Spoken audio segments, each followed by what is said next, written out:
నేను ఏమన్నాను ఆ రోజు చిట్ చాట్లో కూడా ఎవ్రీ 90 డేస్కి హెయిర్ టెస్టింగ్ ఉండాలి.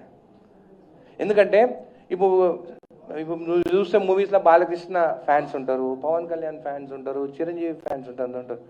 మేము చెప్పేదానికన్నా వాళ్ళు చెప్తేనే పబ్లిక్ ఎక్కువ ఉంటారు. పొలిటికల్గా నేను చెప్పొచ్చు, మాకు పొలిటికల్ ఏముంటే మాకు అపోజిషన్ పార్టీస్ ఉంటాయి, మేము ఏం చెప్పినా అపోజిషన్ మాట్లాడదు. కానీ సినీ యాక్టర్స్కి అట్లా ఉండదు, ఎవరు ఫ్యాన్ బేస్ వాళ్ళకు ఉంటుంది. వాళ్ళు టెస్ట్ చేసుకొని ఇంకో మేమంతా క్లియర్ ఉన్నామంటే పబ్లిక్ అరే మా యాక్టరు డ్రగ్ అడిక్ట్ కాదు, మేము కూడా డ్రగ్స్ దగ్గర పోవద్దు. ఎందుకంటే ఇప్పుడు పవన్ కళ్యాణ్ 6 పాకెట్ ప్యాంట్ వేస్తే వాళ్ళు పోయి 6 పాకెట్ ప్యాంట్ కొనుక్కొని వస్తుంటారు. చిరంజీవి స్టెప్ వేస్తే డ్యాన్స్ వేస్తే అందరు ఆ స్టెప్స్ నేర్చుకుంటారు. సో ఒకటి వాళ్ళ ఆదర్శంగా ఉంది. సినీ ఫీల్డ్ అందరు నేను రిక్వెస్ట్ చేస్తున్నాను, మీరు అందరూ టెస్ట్ చేసుకోండి. నేను కూడా టెస్ట్ చేసుకున్నాను, నా దగ్గర రిపోర్ట్ ఉంది.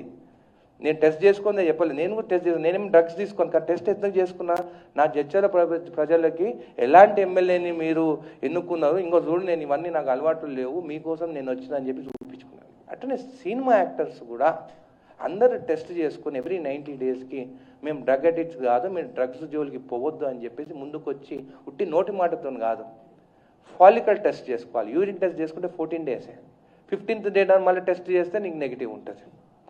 ఫాలికల్ టెస్ట్ ఎవ్రీ 90 డేస్కి ఫాలికల్ టెస్ట్ చేసుకొని సినిమా యాక్టర్స్ అందరూ వాళ్ళు చూపించలేదంటే ఏమన్నట్టు తీసుకున్నట్టు.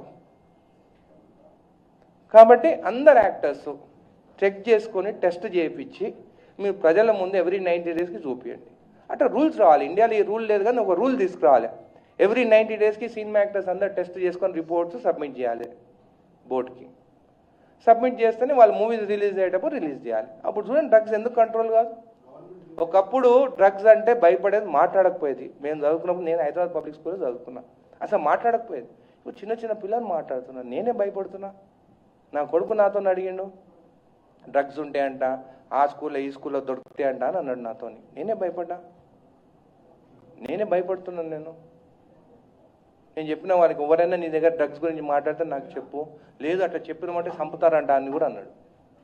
ఇప్పుడు ఆయన ఏమంటుండే, ఈ గవర్నమెంట్ వచ్చిన తర్వాత రేవంత్ రెడ్డి గారు సీఎం ఈగిల్ అంట కదా నాన్న, చాలా స్ట్రిక్ట్ అయిపోయిందని నా కొడుకే చెప్తుండే ఇప్పుడు గవర్నమెంట్ గురించి. సో ఒక పాజిటివ్ వేగా పిల్లలు కూడా పోతున్నారు ఇప్పుడు. సో డ్రగ్స్కి మేము అగేన్స్ట్. ఖచ్చితంగా సినీ ఫీల్డ్లో మీ పైన ఎక్కువ రూమర్స్ ఉన్నాయి, మాకన్నా ఎక్కువ. మా రాజకీయ నాయకుల పైన అయితే రూమర్స్ ఎక్కడ లేవు, మీ పైన రూమర్స్ ఉన్నాయి. నేను రూమర్స్ అంటున్నా, మళ్ళీ రూమర్స్ అంటున్నా. ఆ రూమర్స్ నుంచి మీరు బయటికి రావాలంటే దయచేసి ఫాలికల్ టెస్ట్ 90 డేస్కి ఒకసారి మీరు చేసుకొని రిపోర్ట్ బయట పెట్టండి. నేను అందుకే సజెషన్ చేస్తున్నా. కానీ ఇదేంటంటే టెస్టింగ్కి ఎన్డీటీ వారికి కూడా, అది ఎన్డీటీ వారేనా అప్పుడు టెస్టింగ్ది కాదు కదా, అది వేరేది.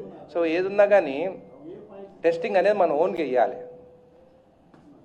దానికి రూల్స్ అనేది ఇంకా ఫామ్ కాలేదు. కాబట్టి మనం ఓపెన్గా, ఇప్పుడు నేను టెస్ట్ చేసుకుని ఓపెన్గా, అట్లా ఓపెన్గా టెస్ట్ చేసుకొని చేయాలి. ఇదేంటి కోకో జుంబోయింది, అదే ఫెన్నీది అంటే క్యాష్యూతో చేసేది, అది ఫ్రూటు. నేను మాట్లాడింది ఇది. సో వాళ్ళు మొత్తం వరల్డ్ టూరిజం అంతా వాళ్ళు తీసుకొస్తున్నారు కదా, మొత్తం వరల్డ్ టూరిజం అంతా గోవాకు పోయి చేస్తున్నారు. సో అందుకని చెప్పేసి ఆదివాసుల కోసము, మా ఎస్టీ సోదరుల కోసము ఖచ్చితంగా మనం అందరం సపోర్ట్ చేసి వాళ్ళని ఎకనామికల్ ఎట్లా స్ట్రాంగ్ చేయాలి, దీంతో డిఫరెంట్ ప్రోడక్ట్స్ ఎట్లా తయారు చేయాలి, సోప్స్ కానీ ఎసెన్స్ కానీ టీ లాగా దాన్ని యూసేజ్ కానీ ముందుకు తీసుకెళ్ళాలని చెప్పి రిక్వెస్ట్ చేస్తాం. Thank you.